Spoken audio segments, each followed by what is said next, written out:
Hey guys, this is Tim of TDG here. I'm going to be reacting to the IGN Arc Raiders review because I've seen and heard pretty interesting things about it. So this is going to be a live and blind react, and we'll just kind of get into it. All right, let's do it. Arc Raiders is blisteringly, aggressively archetypical, the extractionist extraction shooter that ever extracted. It's one Blisteringly archetypical. You mean it's an extraction shooter? Okay, moving of on. the least surprising games I've ever played. Holding so much in common with its inspirations, they're almost comically indistinguishable. For a preview... So he's not surprised by the game because it's an extraction shooter. And why does he sound so offended by the game already? He sounds offended. purposes, this is a very good thing. If you enjoy other games about scavenging goods while avoiding PvE foes and robbing PvP humans, you're probably going to like Arc Raiders. If you don't, then there's likely nothing new here to tempt you. So if you don't like extraction shooters, then you don't like extraction shooters. And if you do like extraction shooters, you like extraction shooters. Okay? This is a game so unabashedly tied to its progenitors that the hero's default melee weapon is a pickaxe, the same weapon Fortnite metaverse heroes dropping off of battle buses lug into combat. That's a cute enough homage, but Like, it sounds sarcastic. Am I crazy? But he sounds sarcastic. And I mean, mind you, the quality of the video is terrible, by the way, but it is, I mean, maybe I am blind, but isn't it not a pickaxe, but it's kind of a hammer? I didn't get to play the game, but it more so looks like a hammer. It has a flat end, but that's just me. I don't know. But it's only the tip of the iceberg for the ways Arc Raiders will be instantly comprehensible to those who play Battle Royale, tree-punching survival games, or Extraction.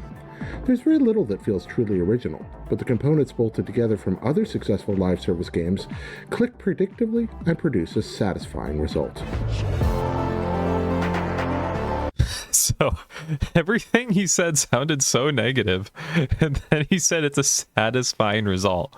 I mean, that sounds like an IGN review written by Jared Petty.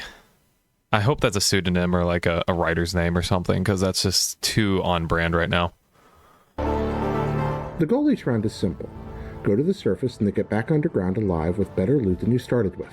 Okay, Two forces stand in the way of that goal. The first are the Ark, AI-controlled battle robots that wander the map searching for any sign of organic life. The Ark are no trifling threat. Even the smallest bots can prove surprisingly dangerous, especially in groups. What are you doing? The little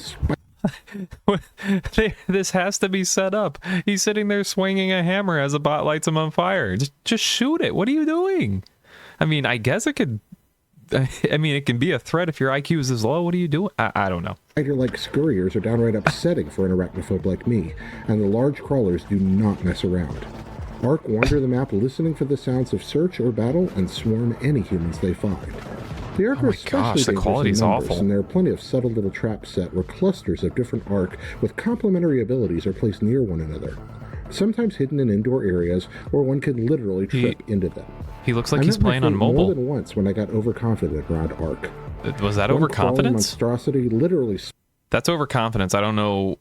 I'm scared to see what it looks like if he's not overconfident, but he was just... I'm assuming he was just showing that how you can die to these guys, but that doesn't really show it, but all right. Spun to the air with its legs like some kind of Cyclops spider helicopter. Take down an Ark, though, and the rewards can be worth your trouble. They generally contain ammo and weapon components. The second and more deadly threat are your fellow raiders.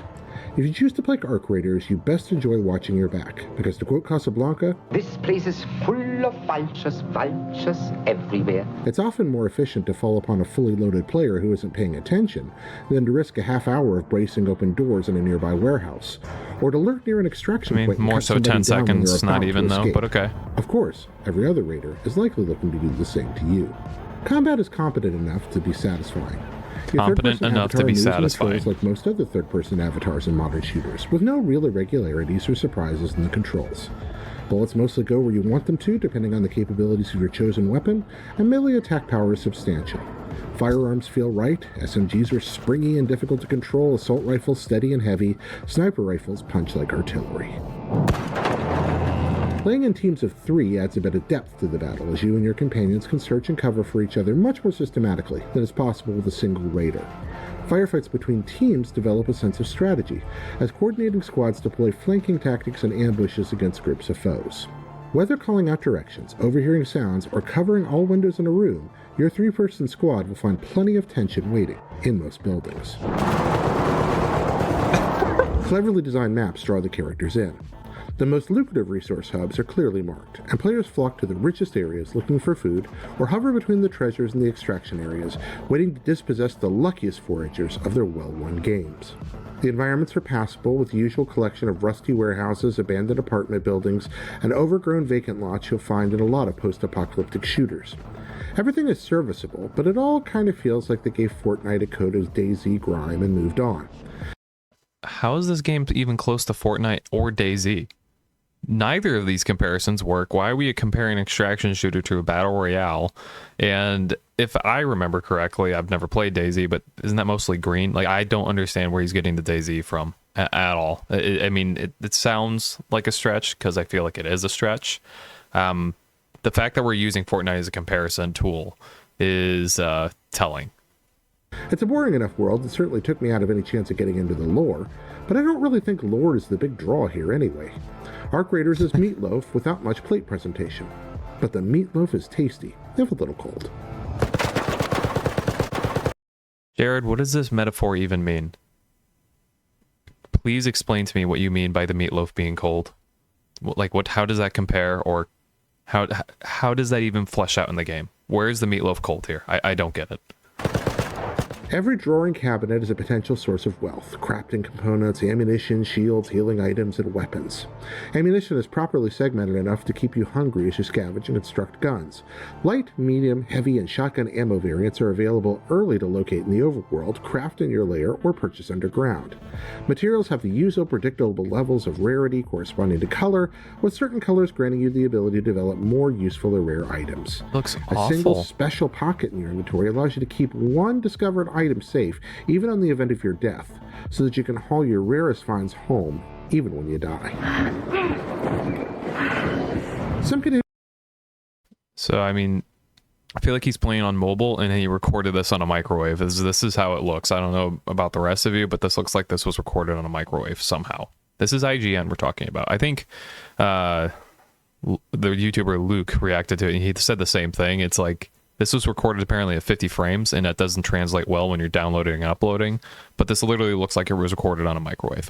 Shaders take time to open and generate quite a bit of noise when manipulated, which is a delightful tension-raising mechanic that I really appreciated. Opening one of these was especially harrowing when playing solo. You can really feel the vulnerability with your camera locked forward, not knowing what passing robot or player might discover you as you make an ugly racket jimmying a door. You spend your time between rounds underground, where you convert your ill-gotten gains to an ever-escalating series of crafting tables, allowing for the creation of ever more elaborate gear. You can also choose to straight liquidate materials and finds for cash, and purchase fully crafted items at in-game stores. There's also some part of crafting that involves a live rooster. I never figured that part out. He never upgraded it, and this was a core component to the game. So, because he never figured this out, he didn't unlock a lot of the game, it sounds like. As you explore the world above, you gain experience, which opens up across a series of skill trees. Selecting various branches can help you optimize your avatar to your playstyle, increasing combat ability, mobility, or stealth. The different abilities are clearly labeled, and most are useful enough that every step feels like real progress. Character design with default options is pretty rough, but a number of better textures and outfits open up when you apply premium It'll get better currency. over time, though. I deliberately made my guy look as bleak and sad as possible using only default options, but my multiplayer partner had the Souls Easy top man with no name vibe going on, and I was envious.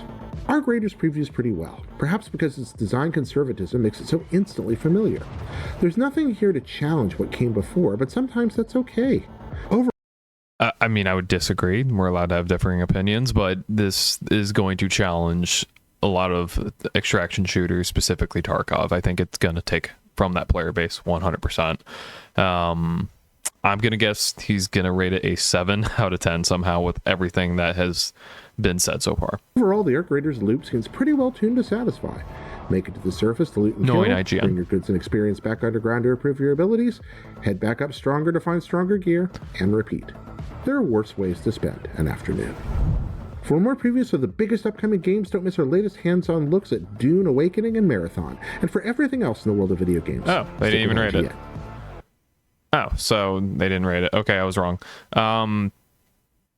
Yeah, I don't know how you could settle on the opinions that he had here. This game looks, well, pretty great. Obviously, it's an opinion piece at this point, but it is doing different things. It's a third-person extraction shooter. It's post-apocalyptic. The game feels finished and looks good from what I have seen.